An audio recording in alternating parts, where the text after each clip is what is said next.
PW Trenchless rehabilitates an almost 100-year-old sewer. Victorian-era Victoria, BC quickly outgrew its existing cemetery by the early 1870s. The city purchased 12 acres from Robert Burnaby, and the Ross Bay Cemetery buried its first inhabitant, Mary Pierce, in December 1872. Within 50 years, it was already close to capacity, so a new Royal Oak Burial Park was built.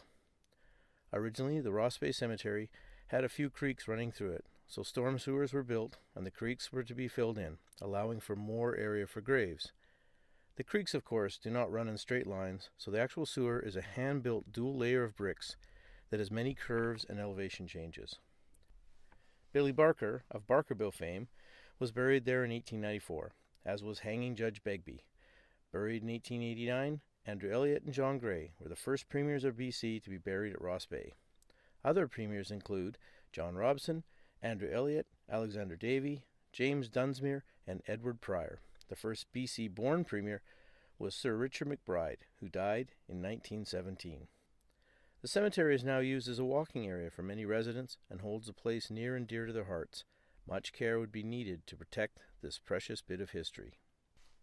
The project starts at the storm drain manhole DO195 on Fairfield Road and runs 220 meters to storm drain manhole DO193 on Dallas Road, which runs adjacent to Ross Bay itself.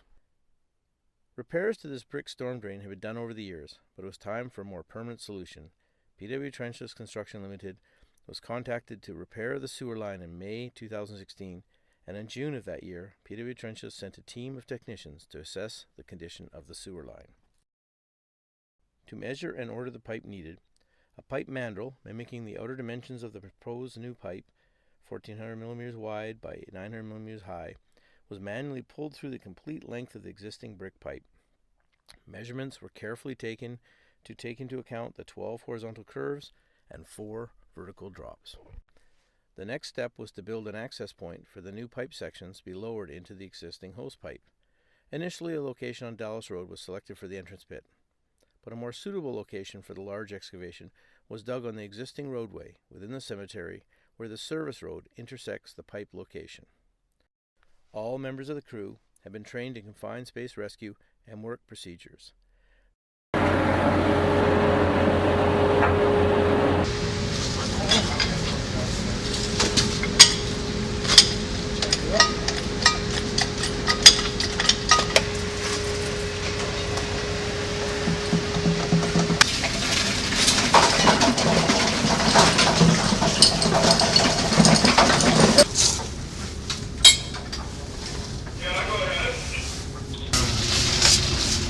You know what? Hang on a sec. We're off the floor there.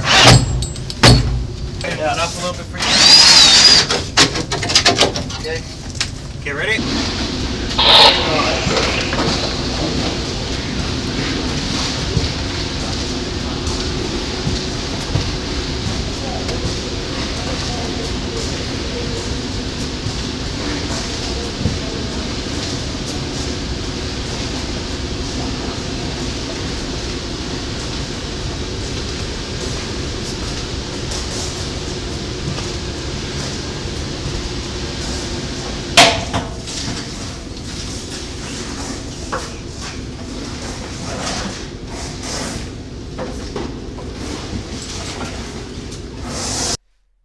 The crew needed to create specialized equipment for moving the pipe sections inside the hose pipe.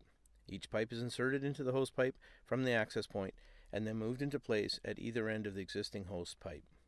The pipes are set into place on grade, and the void between the hose pipe and the new glass reinforced plastic pipe is filled with concrete. Each pipe is inserted into the hose pipe from one location, then moved into place at either end of the existing hose pipe, making this very similar to angioplasty through a vein or artery in the leg.